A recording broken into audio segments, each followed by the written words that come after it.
Hello, what's up guys? Magandang umaga. Andito tayo ngayon sa Moto King dito kay Noel Baybado Florento sa Taguig Signal Village. Ayan mga kanik, sila po yung mga expert sa Gixxer 155 tsaka Gixxer 150 FI man yan o kaya carb. So mga kaniks, ito nga pala yung jigs ko. Yan yung kalabaw kong ginagamit sa aking hanap buhay. At ito naman yung una kong pinagawa mga kaniks ay yung aking push start. Dahil hindi na siya nag-start ng gagamitin mo yung push start, ang ginagamit ko na lang pang start ay yung kick. So, sinisimula na ngayon ni Christian yung pagkalikot sa aking push start. Ayan, ang sabi nga pala nila, sabi ni Boss Christian ay yung sira niya ay yung brush. So, hindi ko alam kung anong klaseng brush yun. Toothbrush ba yun? O nail brush? Ewan ko doon. So, ito na nga mga kaniks. Dahil wala naman tayong alam dyan sa mga brush na yan. Sila lang po nakakaalam yan. At dyan nga pala mga kaniks sa mga Gixxer lover dyan. Ayan. So, kung kayo po ay merong Gixxer at merong sira, so wag na po kayong mag-atubiling lumapit dito sa paggawaan ni Noel Florento. Ayan. Sila po yung mga expert sa Gixxer dahil dito po mga kaniks, ang ginagawa nilang mga motor is more Gixxer lang po. So exclusive lang sila sa Gixxer. Yan kasi sila ay expert lang para sa mga Gixxer. Yan. Kaya nga ito mga kaniks, ito na sinisimulan niya na yung pagkakalikalikot dyan. So bahala ka sa buhay mo. Habang nanonood ako kay Nail Moto Vlog. Yan, shoutout Nail Moto Vlog. Siya po yung kaibigan natin sa YouTube. Ayan. Habang nag-aantay tayo na matapos yung ating mot-mot. So, dagdagan natin na ibang trabaho. Habang wala kang ginagawa, mag-YouTube ka din. So, yun. Ito na mga kanik, sinuhugas-hugasan niya na yung yung ibang mga pyesa ko. Ayan. So, binalatan niya na ng gusto yung Gixxer ko. Wala nang saplot. Ayan, kung nakikita nyo guys, sobrang dumi. Walang linis-linis dahil natatakot ako maglinis nito dahil one time nilinisan ko po ito, hindi na po siya umandar. So, hindi ko alam kung anong problema. So, mamaya malalaman natin yung mga kaniks kung anong problema. So, yung pangalawang pinagawa po natin ngayon ay yung aking carb. Ayan. Dahil ang carb ko naman mga kaniks ay nag-overflow na. Ayan. Tumutulo yung gas niya sa ilalim. Galing dyan sa carb na yan. Kaya sinama ko yan sa aking paggawa. So ito na nga mga kaniks dito sa kay Noel Florento. Sa shop niya. Lagi ho akong nagpapagawa dito. Lahat naman po ay okay. Yan.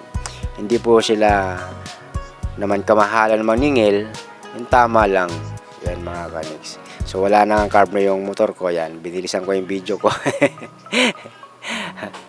Napakalinis po nilang gumawa dito mga kaniks. Tsaka hindi uso dito yung pukpukan mga kaniks. Pag pumunta ka sa ibang mga shop, so kadalasan doon makikita mo kumukuha ng martilyo, pagpupukpukin kung ano-ano hanggang masira yung pyesa mo. So bawat isang pyesa na yan, akala nila napakamura. Sila po ay shop na kung saan, kung mahal mo yung gamit mo, ganun din sila magmahal sa gamit mo. So kung gaano mo iniingatan yung gamit mo, ganun din sila mag-ingat sa gamit mo. Kaya wag na po kayo magtaka kung bakit napakabilis ng video ko dahil napakahaba po nito. Binilisan ko lang po para mabilis po tayong matapos. Ayan. So ito na nga po, binuksan niya na yung carburetor ko. Ayan. Tinanggal niya yung floating na tinatawag nila guys. Linis na naman siya sa loob mga kaniks. O diba ganun siya kalinis dito. So kung malinis ka sa gamit mo, ganun din sila. Tinuturing nilang gamit din nila yung gamit mo. Ayan.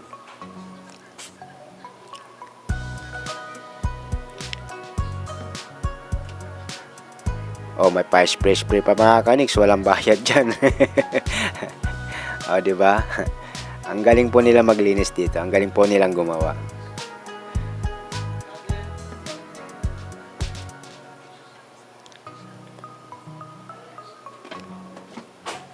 Siya nga pala si Christian. Siya po yung gumawa ng motor ko dito.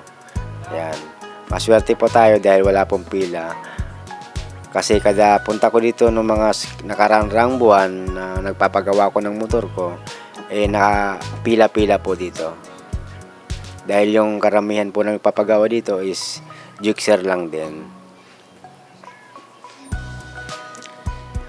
Kung hindi nyo na po naitatanong, minsan mga nakakasabayan ko po dito ay nanggagaling pa ng Bulacan, nanggagaling pa ng Quezon Province, Quezon City, ganyan.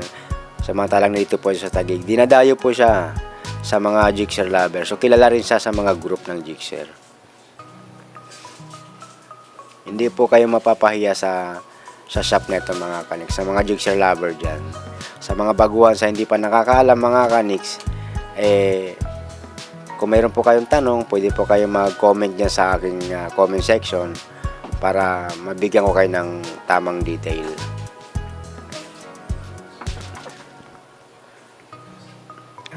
So ayan na nga guys,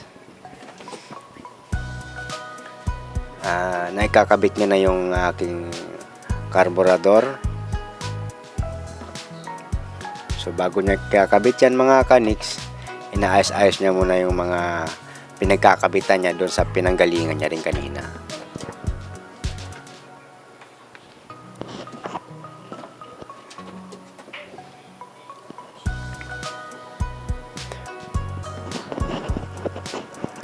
So ayan na guys, inaayos-ayos niya na yung carburetor para maipwesto rin sa dating pwesto. Ayan.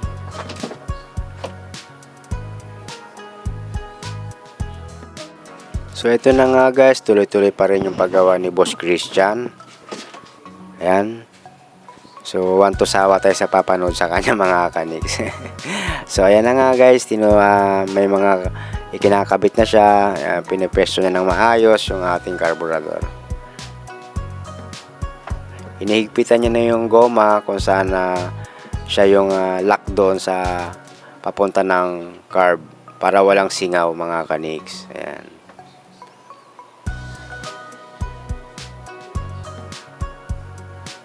So bilisan lang natin ng konti yung video natin mga kaniks para hindi tayo mainip. At ipapakita ko sa kanyo mamaya kung anong resulta ng paggawa nila. Yung sira ng motor ko nga pala mga kaniks, yung hindi nagpo-push start. Pangalawa, yung carburetor ko nag-overflow. At yung pangatlo, yung aking spark plug pinapasok ng tubig. So pag nababasa yung spark plug, hindi na siya umaandar. So kasama siya sa ipapagawa natin mga kaniks.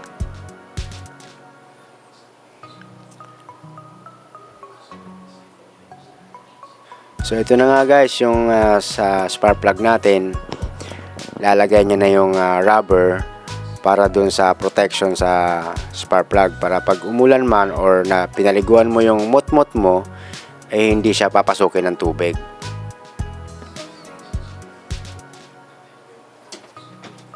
So ayan, kinakabit niya na yung rubber at saka yung bago nating cap. Ang tawag dyan ay spark plug cap ba yan? Yan. So naikabit niya na mga kaniks. Ayan. Tapos ipapasok niya yung isang rubber. Bali dalawang rubber ho yung partner niya, sa taas tsaka yung sa baba. Ayan. So naikabit niya na guys. So yung susunod natin po, ito yung ulo ng makina natin, no?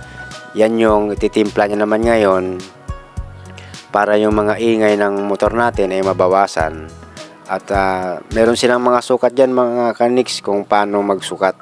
Ayan, nandyan na po yung ulo ng makina ko. At siya naman nasa likod, hindi na natin siya sisilipin, bahala na siya sa buhay niya. So ito na nga guys, nililinis na naman. So tinitimpla niya ngayon kung ano yung magandang timpla para dyan sa makina natin.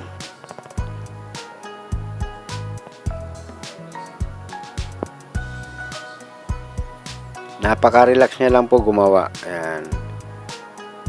Diba? Napakasimple niya lang gumawa.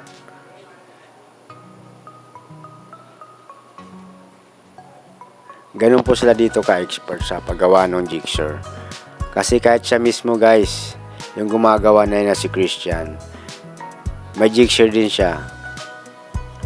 Jigsaw lover din siya guys. Kaya lahat ng jigsaw, alam niya ano yung problema kung ito ay masira.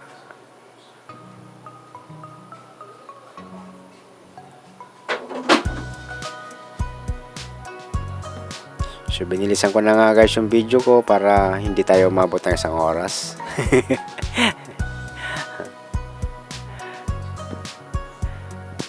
So ito na mga kaniks, ayan, nandiyan na siya sa ulo ng ating makina. So hindi ko alam kung anong kinakalikot niya dyan, bahala sa buhay niya, siya lang nakakaalam niyan. Yan, may mga kinakabit ba siya o tinatanggal o may sinusukat.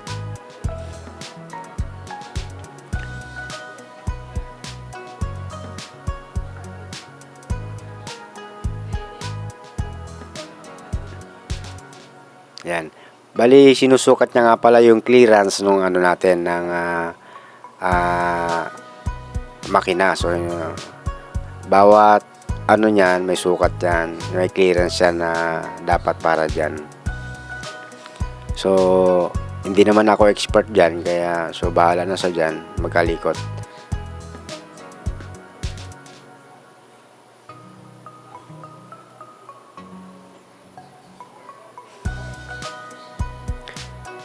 Yan, ganito po sila kalinis. Ayan. So bago niya kakabit yung mga pyesa na tinanggal niya, nililinis niya muna ng gasolina. At yung gasolina ko, ang gasolina na yan guys, hindi yan galing sa motor ko. Sa ibang mga shop guys, pagka nilinis nila yung motor mo, yung gasolina, kukuha yan sa gas mo. Diba? Pero sa kanila hindi. Meron silang sariling gas na panglilinis doon sa motor mo.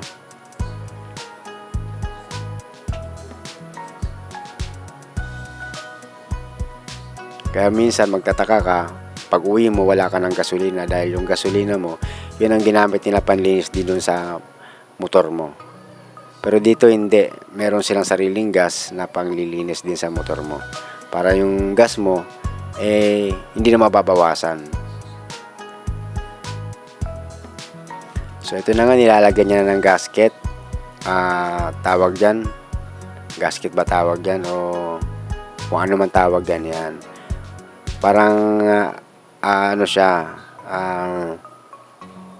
parang toothpaste. Yeah. Parang toothpaste siya mga kaniks, nilalagay niya dyan sa mga pyesa na kakabit niya para siguradong walang tagas yung langis. Yan.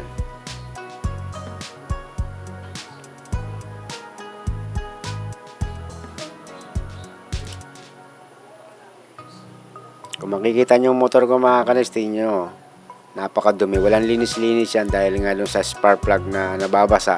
Kasi pag nabasa yun, hirap na akong umandar. Kahit na ikiko pa siya, ayaw pa talaga umandar matagal. So ito na nga guys, naikabit niya na yung ulo. Yung cap nung motor natin. Hindi pa siya kontento maglagay ng toothpaste. Joke lang guys, hindi toothpaste yan. Ayan ay gasket yan. Gasket maker ba tawag dyan.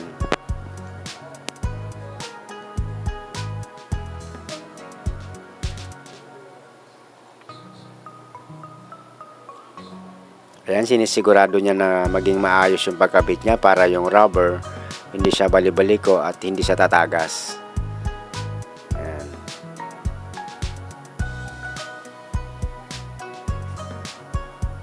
Hindi ko lang sa inyo guys na detalye sa lahat ng sira. Hindi ko na detalye sa inyo, hindi ko napakita kasi hindi pa ako ready kuha ng video dito dahil syempre nahihiya naman tayo. So ito na nga guys, unti-unti niya na binabalik yung jacket ng yung saplot ng motor ko. Yan. So malapit na siya ulit magmukhang motor. Kanina kasi mukha siyang kalansay. Yan. Yan, inakabit niya na yung araro ng motor ko. Yan. Araro pala guys ng kalabaw ko. Yan. So, malapit na tayo matapos guys. Testing natin kung ano yung resulta nung paggawa nung jigsaw natin. Dito natin malalaman guys kung okay yung paggawa niya. Hindi na po siya nagpo-start dati. Tapos pag kinik mo siya ay napakatagal po siyang umandar. Siguro mga 8-7 kick mo bago umandar. Tsambahan pa yun guys. So ito na nga, nakabit niya na yung dalawang tagiliran ng motor ko. Yan. Motor ko talaga. Ng motor. Pwede namang motor, di ba? Yan. Hinihigpitan niya na yung mga tornilyo na nakakabit. So, ito na nga guys, iti-testing na natin. Ayan. Wow, very good talaga. Napakagaling. So guys, maraming salamat sa inyong panonood. Thank you for watching. Please like, share, and subscribe. Thank you. Bye-bye.